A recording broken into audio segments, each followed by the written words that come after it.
Bismillahirrahmanirrahim. I am Zain and you are watching Techpedia by Zain. If you are a laptop और computer user या आप कोई assignment करते हैं या आप कोई भी ऑफिस वर्क करते हैं और आप वर्ड का यूज़ करते हैं MS वर्ड जिसे हम कहते हैं, तो आपको लाजमी एक शॉर्टकट की आना चाहिए Ctrl+I। एक्चुअली इसका काम क्या होता है, ये आपके टेक्स्ट को इटैलिसाइज कर देता है। और इस वीडियो के एंड में मैं आपको ये भी बताऊंगा, एक डिटेल जो है वो नोट इसके ऊपर बताऊंगा कि किस तरह आप कौन सा ऐसा टेक्स्ट होता है, कौन सी ऐसी क्लासेज हैं एक्चुअली 7 कि जहाँ पर आप अपने टेक्स्ट को इटैलिसाइज करते हैं और उससे क्या बेनिफिट होता है आपको। सो एंड तक देखिएगा और स्टार्ट में मैं आपको बताऊंगा कि किस तरह आप एक शॉर्टकट की Ctrl+I को यूज़ करके अपने टेक्स्ट को इटैलिसाइज कर सकते हैं MS वर्ड में। Right now I am on my Windows screen. तो सबसे पहले मैं वर्ड का एक डॉक्यूमेंट ओपन करता हूँ। जैसे कि मैंने बताया कि हम इसमें Ctrl+I को यूज़ करेंगे वर्ड में और किस तरह यूज़ करेंगे तो वो हम देखेंगे। उसके लिए मैं वर्ड का डॉक्यूमेंट ओपन कर लिया है। ओके, राइट नाउ मैंने एक पैराग्राफ लिखा है बायोलॉजी के ऊपर, बायोलॉजी का एक टॉपिक है उसके ऊपर, तो मैं उसे मैंने कट किया, मैं उसे पेस्ट कर दूंगा यहाँ पर। Okay, the intricate of world of bacteria. Okay, so इसके ऊपर मेरे पास एक पूरा मैंने पैराग्राफ लिखा हुआ है। अब यहाँ पर मैं आपको बताऊँगा कि आप किस तरह Ctrl+I को यूज़ करेंगे। अब यहाँ पर कुछ ऐसी टर्म्स हैं जिनको मैं स्टैंड आउट करना चाहता हूँ, जिनके ऊपर मैं थोड़ा एम्फेसिस देना चाहता हूँ, जिनको मैं थोड़ा सा बाकी टेक्स्ट से डिफरेंट करना चाहता हूँ और है भी वो डिफरेंट, तो मैं उसे करूँगा इटैलिसाइज। तो ये चीज़ मैं आगे आपको एंड पे बताऊँगा कि आप कौन सी ऐसी बातें होती हैं, ऐसी जो है डिफरेंट फ्रेजेस होते हैं जिनको आप, ऐसी डिफरेंट क्लासेस होती हैं एक्चुअली 7 के, जिनको आप डिफरेंट करते हैं अपने नॉर्मल जो है जो नॉर्मल टेक्स्ट से, ठीक है, और उसे आप सिर्फ इटैलिसाइज करते हैं। तो उनमें एक है आपका बायोलॉजी की जो टर्म्स होती हैं। ओके, फॉर एग्जांपल अभी ये जो प्रोकैरियोट्स है, अब इसे मैंने जो है वो इटैलिसाइज करना है, तो मैं यहाँ इसे सेलेक्ट कर दूंगा, then I will click on Ctrl+I, तो ये इटैलिसाइज हो गया। ओके, अगर मैं इसे फर्दर और भी स्टैंड आउट करना चाहता हूँ तो मैं Ctrl+B कर दूंगा, तो वो बोल्ड भी हो जाएगा। Okay, then I will go down और यहाँ पर जो है वो कुछ और टर्म्स है। फॉर एग्जांपल ये जो टर्म्स है फोटोसिंथेसिस एंड कीमोसिंथेसिस, ये जो टर्म्स हैं इनको भी मैं यहाँ पर स्टैंड आउट करना चाहता हूँ। ओके, सो मैं इसे सेलेक्ट कर दूँगा फोटोसिंथेसिस को, Ctrl+I Ctrl+B। ओके, तो ये बोल्ड भी हो गया और इटैलिसाइज हो गया। सिंपल मैं इसे इटैलिसाइज भी कर दूँ तो वो भी काफ़ी है, बट मैं इसे बोल्ड भी कर देता हूँ ताकि और ज़्यादा जो है वो थोड़ा स्टैंड आउट लगे। इसी तरह ये जो ये टर्म है इशेरिशिया कोली, ठीक है, तो ये एक एक्चुअली होमो स्पीशीज़ है, तो मैं इसको भी Ctrl+I करूँगा, इटैलिसाइज हो जाएगा। देन Ctrl+B भी कर सकता हूँ। अगर सिंपल में इसे Ctrl+B बोल्ड ना भी करूँ तब भी ये एक बहुत अच्छा इफेक्ट दे रहा है। इसी तरह जो मैं इसका जो टाइटल ऑफ वर्ड्स है, ठीक है, टाइटल ऑफ मेन ये पैराग्राफ है, उसको भी मैं इटैलिसाइज कर सकता हूँ, बोल्ड भी कर सकता हूँ। लाइक ऑलरेडी बोल्ड था वो, ठीक है, उसको मैं अंडरलाइन कर सकता हूँ, बस just selecting this and okay.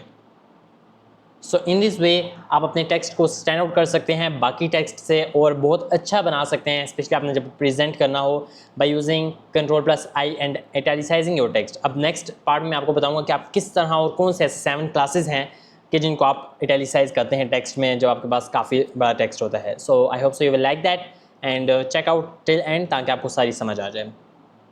अब जो इसमें जो इस तरह का टेक्स्ट है, या आप चाहे वर्ड का डॉक्यूमेंट हो, गूगल डॉक्स का हो, चाहे वो आपके पास गूगल की जो है शीट वगैरह हो, नोटपैड वगैरह हो, उसके ऊपर आप करें तो आप ये सारी चीज़ें इफेक्ट्स वहाँ पर अप्लाई कर सकते हैं। Okay, I hope you will you have get it. Thank you for watching. अब इटैलिसाइज हम क्यों करते हैं, उसके बहुत ज़्यादा डिफरेंट रीजंस हैं। मेनली जो उसका रीज़न है वो ये है कि हमारा जो मैटर ऑफ टेक्स्ट है बाकी सारा उससे थोड़ा सा वो एम्फेसाइज हो जाए, थोड़ा सा अलग हो जाए।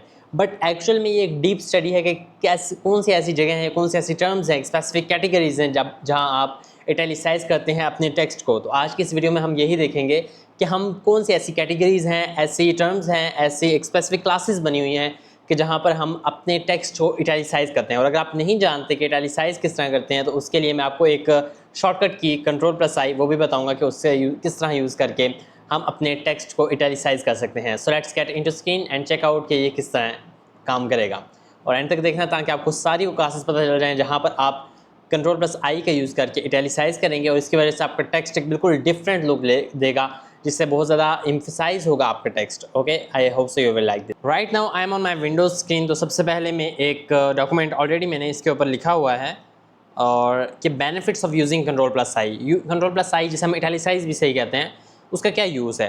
तो फर्स्ट ऑफ ऑल तो मैं आपको थोड़ा सा बता देता हूँ। फॉर एग्जांपल मैं यहाँ से यहाँ तक अगर इसे मैं इटैलिसाइज करना चाहता हूँ तो मैं सिंपली इसे यहाँ पर सिलेक्ट कर दूंगा, then I will just type Ctrl+I। तो यहाँ पर ये आप देख सकते हैं थोड़ा सा ये इटैलिसाइज हो गया। ओके, अगर मैं Ctrl+I पुश करूँगा, कोई इटैलिसाइज ऑलरेडी हुआ है तो दोबारा से सिंपल हो जाएगा text. Okay, first of all तो ये चीज़ आपने देख ली। अब उसके बाद हमने बेनिफिट्स ऑफ Ctrl+I देखना है। तो फॉर एग्जांपल ये क्विक फॉर्मेटिंग करता है, इंस्टेंटली बहुत जल्दी से आप इस तरह इटैलिसाइज कर सकते हैं अपने टेक्स्ट को विदाउट नेविगेटिंग थ्रू मीनस। एम्फेसिस क्या है कि ये एक्शन थोड़ा जोर देता है आपका स्पेसिफिक जो वर्ड्स होते हैं, फ्रेजेस होते हैं, उनको थोड़ा सा स्टैंड आउट करता है बाकी टेक्स्ट से। कंसिस्टेंसी से आप इसे जो है फॉर्मेट कर सकते हैं। ओके, Ctrl+I का यूज़ करके आप इसे जो है वो जहाँ आपने उसे अपने टेक्स्ट को थोड़ा सा डिफरेंट करना है, वहाँ पर आप Ctrl+I का यूज़ करके उसे इटैलिसाइज कर सकते हैं। ये टाइम बहुत ज़्यादा बचाता है क्योंकि कीबोर्ड शॉर्टकट है, तो आपको बार बार माउस का यूज़ नहीं करना पड़ेगा। आप कीबोर्ड शॉर्टकट से जस्ट टाइप करके जिस आप नॉर्मल टेक्स्ट कर रहे हैं आप इटैलिसाइज कर सकते हैं।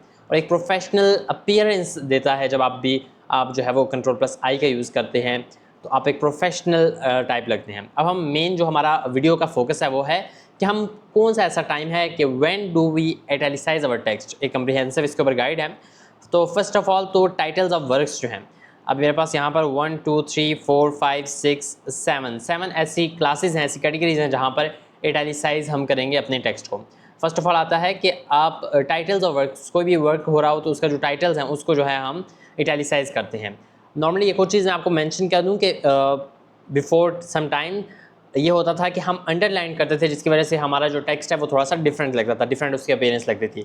बट नाउ टाइम अभी और एज अ प्रोफेशनल लोग जो है काफ़ी ज़्यादा इस चीज़ को यूज़ करते हैं कि वो अपने उस टेक्स्ट को जो उन्होंने स्टैंड आउट करना होता है उसे या तो बोल्ड कर देते हैं या फिर बोल्ड करने के साथ साथ उसे इटैलिक कर देते हैं। ओके, इटैलिसाइज कर देते हैं, जिसकी वजह से वो थोड़ा सा डिफरेंट लगता है। फर्स्ट ऑफ ऑल बुक्स हैं, तो ये इसकी एक एग्जांपल है एक सेंटेंस की। आप इसके ऊपर पैराग्राफ फॉर एग्जांपल अगर बुक के रिलेटेड है तो आप ये मेंशन कर सकते हैं। फॉर एग्जांपल एक बुक का नाम है to kill a mockingbird by Harper Lee. तो टू किल अ मॉकिंग बर्ड जो है उसे यहाँ पर आप देख सकते हैं कि यहाँ पर उसे इटैलिसाइज किया गया है। दैन मूवीज़ की अगर हम बात करें तो Steven Spielberg's Jurassic Park revolutionised the use of computer generated imagery in film making. तो ये जो जुरासिक पार्क है, ये जो उस मूवी का नेम है उसे इटैलिसाइज किया गया है यहाँ पर। अब यहाँ पर अगर प्लेस की बात की जाए तो Shakespeare's Hamlet is a timeless tragedy about revenge and indecision. तो शेक्सपियर्स जो हैमलेट है, यहाँ पर हैमलेट को इटैलिसाइज किया गया है थोड़ा सा स्टैंड आउट करने के लिए। इस तरह टीवी शोज़ में the critically acclaimed series Breaking Bad follows. Breaking Bad, तो ब्रेकिंग बैड को यहाँ पर इटैलिसाइज किया गया है। I hope so you are getting my point. Okay, we will go down. Periodicals जो होते हैं, articles in the New Yorker often delve into in-depth investigations and cultural commentary। तो यहाँ पर जो द न्यू यॉर्कर है, यहाँ पर उसका आर्टिकल्स का नेम है, तो इस वजह से इसे थोड़ा सा डिफरेंट उन्होंने इटैलिसाइज कर दिया। Works of Leonardo da विंचीज Mona Lisa. अब ये जो मोनालिसा है ये इटैलिसाइज किया गया है यहाँ पर। One of the world's most famous and enigmatic paintings. Musical compositions Beethoven's symphony number 5। तो ये बीथोवेन्स की जो सिम्फनी नंबर 5 है, सिम्फनी नंबर 5 इसे इटैलिसाइज किया गया है। इस celebrated masterpiece recognised by its iconic opening motive.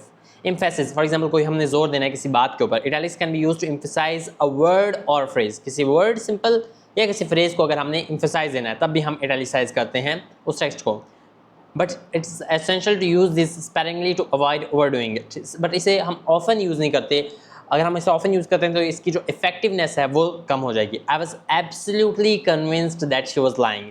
सो जो हमने एब्सोल्युटली के ऊपर इम्फेसिस दिया है तो उसे हमने इटैलिसाइज कर दिया ताकि वो शो करता है कि absolutely I was convinced. Okay, now foreign words, अगर कोई फॉरेन वर्ड्स है, फॉर एग्जाम्पल इटैलिसाइज करते हैं हम इंग्लिश में कोई अनकॉमन वर्ड है, ओके, या कोई ऐसा फ्रेज है तो उसे हम for example the concept of schadenfreude deriving from Japan German describes the player derived from another person's misfortune। तो जर्मन से ये वर्ड इंग्लिश में आया है तो इसे हमने इटैलिसाइज कर दिया।